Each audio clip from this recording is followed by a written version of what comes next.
안녕하세요. 뉴스와 사람들입니다. 추미애 국회의장 낙선 사태의 충격이 주말에도 계속되었지요. 이재명 대표는 광주에 이어 대전에서 이렇게 발언했습니다. 우리 당원 동지 여러분, 최근에 당에 대해서 섭섭하고 아프고 그런 사연도 꽤 있지요. 그러나 여러분,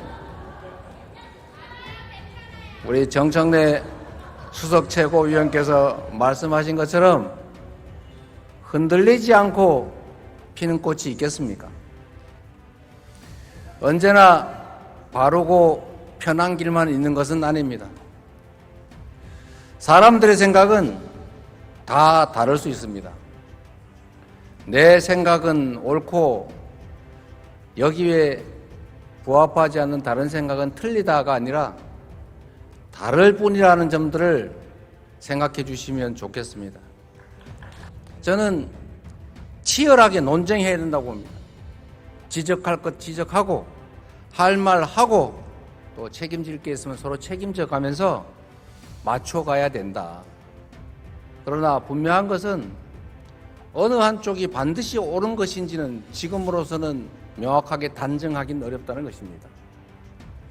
잘 안 맞더라도 우리 모두가 가진 하나의 거대한 목표, 그 목표를 향해서 작은 차이들을 이겨내면서 부족한 거는 채워가면서 결국 손잡고 함께 그 목적지에 이르러야 하지 않겠습니까?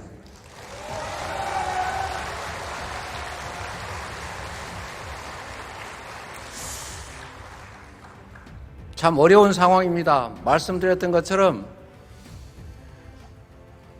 우리가 차이가 있다고 해서 다르다고 해서 그것은 틀린 것이다 단정하고 외면하는 것은 결국은 끝입니다.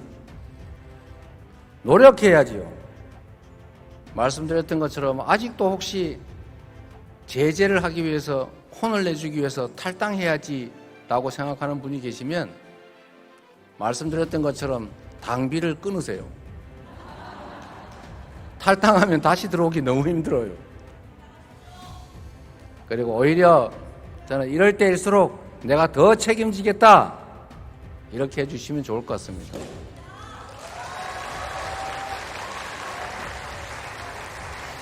맞춰가는 과정이다. 그리고 사물을 보는 시각들이 서로 다를 수 있다.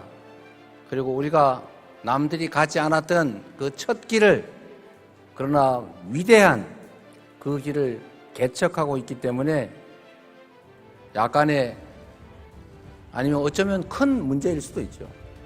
그런 의견의 다름, 판단의 차이, 결정의 차이 이런 것들은 책임을 묻고 비판하고 서로 토론하되 포기하지 말고 함께 앞으로 가면 좋겠습니다.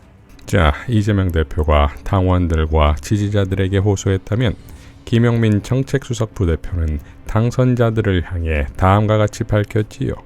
5.16 의장 후보 선거 후 실망한 당원들의 분노가 지속되고 있는데 당선자들이 그 본질을 제대로 알아야 합니다. 당원들 분노의 본질은 대의제의 배신에 대한 분노입니다. 뽑아준 대표들이 또다시 당원과 지지자들의 의견을 무시했다는 것에 대한 분노입니다. 결코 우원식 의원에 대한 호불호가 아닙니다. 당원들은 선거 전에는 후보에 대한 기대와 호불호로 지지 의사를 밝혔지만 선거 결과에 대한 분노는 전혀 다릅니다. 이 지점이 중요합니다.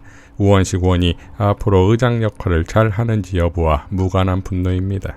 정치인들이나 언론이 지금 당원들의 분노에 대해 우원식 의원을 거부하는 정서로 잘못 읽으면 또다시 이런 일들이 반복될 것입니다. 당연히 우원식 의원은 정치력을 발휘하여 성공한 의장으로 기록되기 위해서 혼신의 힘을 다할 것이라 생각합니다. 그렇더라도 지금 분노의 원인이 해소되는 것은 아니기 때문에 정확하게 진단하고 대안을 모색해야 합니다. 그렇지 않을 경우 우원식 의원 개인에 대한 분노로 전이될 수 있습니다. 당원들의 압도적 지지로 당대표가 된 이재명 대표 체제에서 당원 중심 정당, 당원이 주인이 되는 정당을 만들겠다고 약속했고 상당 부분 진행이 되어 왔습니다. 당대표 선출 시 대의원 비율을 대폭 낮춘 것과 이번 공천 과정에서 당원들이 경선을 통해 현역 의원들을 대폭 물갈이한 일들이 그것입니다. 당원과 지지자들은 이런 과정을 거치며 효능감을 느꼈고 이번 의장 선거에 큰 기대를 했습니다. 당원 중심의 정당으로 대폭 교체된 당선자들이 당원의 뜻을 존중하는지를 살펴보는 첫 시험대였고 당연히 그 의사를 반영해 투표를 할 것이라고 기대했기 때문입니다. 그러나 그 결과가 달랐습니다. 당선자들은 이번 의장 선거에서 당원 및 지지자들과 소통했어야 합니다. 다른 어떤 의장 선거보다 이번 선거의 의미가 컸기 때문입니다. 헌정사상 처음으로 야당이 5분의 3을 넘는 의석을 가지게 되었고 선거를 통한 정권 심판이라는 대업을 달성했습니다. 주권자의 그런 결정을 국회가 온전히 받아 실행하기를 간절히 바라고 있습니다. 한편 21대 압도적 의석을 가진 민주당이 중요한 순간에 민주당 출신 국회의장에 의해 뜻을 이루지 못하는 일들을 지켜보며 비록 간접 선거이긴 하나 이번 국회의장 선거는 대통령 선거와 비슷한 수준의 중요성을 갖게 되었습니다. 극단적인 비교이기는 하나 당원과 지지자들은 미국 대선에서 선거인단을 뽑았는데 선거인단이 다른 후보를 뽑은 것 정도의 배신감을 느꼈을 것입니다. 그렇기 때문에 당선자들은 적어도 이번 의장 선거에 임할 때 당원 및 지지자들과 소통했어야 합니다. 만약 당원들의 생각과 다른 선택을 하려고 한다면 당원들과 토론을 통해 입장을 정했어야 하고 그 결정에 대해 정치적 책임을 져야 합니다. 직접 민주주의와 간접 민주주의는 서로 다른 장점을 가지고 있고 때로는 대중의 판단과 달리 대표자의 판단이 결과적으로 옳을 때도 있을 것입니다. 만약 그렇더라도 소통을 통해 서로 설득하는 과정을 거쳐야 합니다. 충분한 소통을 해 대중의 판단이 옳다고 생각한다면 정치인의 선택을 바꿀 용기도 있어야 합니다. 만약 자신의 판단이 여전히 옳다고 생각한다면 그 결정에 대한 정치적 책임을 지는 것이 올바른 정치입니다. 그러나 이번 의장 선거 과정에서는 이런 의사결정 과정이 모두 생략되었습니다. 그래서 분노하고 있는 것입니다. 이를 해결하기 위해서는 배신하지 않는 정치를 제도화해야 합니다. 당원과 소통하는 구조를 만들고 계파가 아니라 당원의 눈치를 보는 정당 구조로 만들어 나가야 합니다. 당원 평가를 강화하는 방법 등을 도입해 나가겠습니다. 한편 기술의 발달과 집단 지성을 믿고 직접 민주주의적 제도를 늘려나가야 합니다. 정책 대의원 대회를 활성화해 중요한 의사결정은 의총이 아니라 대의원들 혹은 당원들이 당론을 정하는 절차를 만들어야 합니다. 앞으로 수많은 개혁 과제들이 남아있고 윤 정권 조기 종료라는 헌정사상 중요한 시대 과제를 이행하기 위해서 당이 더욱 힘을 모아야 합니다. 당원과 의원이 서로 다른 방향을 바라보고 가면 결코 해낼 수 없습니다. 저부터 더 자주 소통하겠습니다. 나아가 당원과 지지자들의 분노로 시작되는 22대 국회인 만큼 더 많은 성과를 내도록 노력하겠습니다. 이를 위해 우원식 의원의 의장 임기가 시작되기 전이라도 다음의 일은 분명하게 약속하고 실행해야 합니다. 첫째, 신속한 원구성을 해야 합니다. 밀린 현안을 고려하면 늦어도 6월 중순경까지는 마무리해야 합니다. 둘째, 협치보단 책임 정치를 구현해야 합니다. 윤 정부와 여당의 국정 운영이 비정상적이고 위기를 만들어내고 있다는 것을 인식해야 합니다. 22대 국회는 관행을 넘어 국회 다수당이 책임 정치를 구현하는 것이 지치입니다. 책임지고 책임 정치를 실현시켜 주시기 바랍니다. 셋째, 검찰개혁, 언론개혁을 완성하는 의장이 되어 주셔야 합니다. 특히 선거와 민생을 이유로 개혁을 뒤로 미루는 일은 절대 없어야 합니다. 넷째, 개헌특위를 구성해 촛불혁명을 완성하는 개헌을 해야 합니다. 당연히 의원내각제는 거부합니다. 의원내각제는 지금의 엘리트 정치 현상을 더 강화시킬 수 있습니다.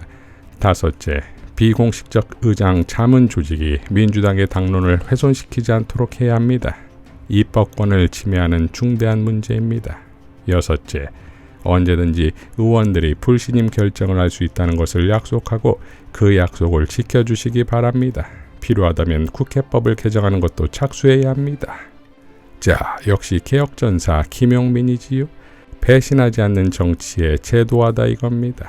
그리고 우원식 의원에게 약속 요구사항에는 국회의장 불신임 항목도 넣었지요. 이태경 토지자유연구소 부소장은 다음과 같이 밝혔습니다. 우원식이 할 말은 딱 하나다. 추미애를 지지한 당원들의 마음을 잘 안다. 당원들의 실망을 희망으로, 당원들의 분노를 기쁨으로 바꿔놓겠다. 자, 이것이야말로 지금 우원식 의원에게 가장 필요한 메시지가 아닐까요? 대전에서 진행된 당원과 함께 컨퍼런스에서 이재명 대표는 독도에 대한 질문을 받는데 그 대답이 소름 돋지요. 독도가 왜 대한민국의 고유 영토인지 말씀해 주세요. 이거 진짜 어려운 주제인데요. 정말 어려운 주제입니다, 여러분. 영토는 제일 중요한 기준이 실효적 지배 여부입니다. 현재 누가 지배하고 있는 땅이냐? 대한민국이 지배하고 있잖아요. 그것도 오랫동안. 그래서 실효적 지배설이라고 하는 건데 이게 누구 땅이냐? 어느 나라 땅이냐? 현재 누가 점령하고 있느냐?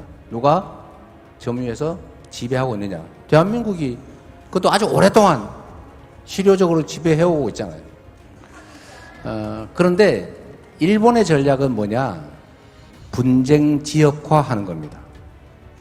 끊임없이 논쟁을 일으키고 끊임없이 시비를 걸어서 다툼의 대상으로 만들면 국제사법재판소로 끌고 갈 수 있어요. 그래서 이런 거죠. 원래 이게 당연히 우리 집에 있는 밥그릇은 내 건데 누가 옆집에 와가지고 그 밥그릇은 내 거야 내 거야 그러면 아니야 내 거야 아니야 내 거야 이렇게 싸우잖아요. 그러면 법정으로 가는 겁니다. 그러면 법정의 판결에 따라 결론이 날 수도 있죠. 이럴 때 제일 좋은 작전이 뭐냐? 웃기고 앉았네.